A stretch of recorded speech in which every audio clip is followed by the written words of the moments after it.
Të nderuar deputet të Kuvendit të Republikës së Kosovës, kabinet qeveritar, në këto rrethana, pra për shkak të mungesës së opozitës dhe gjithnjë duke u përpjekur që t'i kemi ata në seancën për zgjedhjen e presidentit të Republikës së Kosovës, edhe për shkak të obligimeve kushtetuese, por edhe për shkak të interesit publik, unë po ju njoftoj që kjo seancë vazhdon sot në orën 19. Edhe një herë,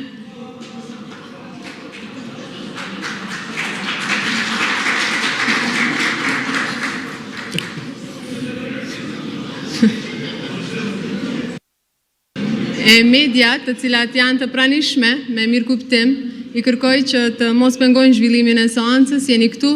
për të raportuar qytetarët e Republikës së Kosovës, pra për interesin publik, por të mos ndikohen nga diskutimet tona.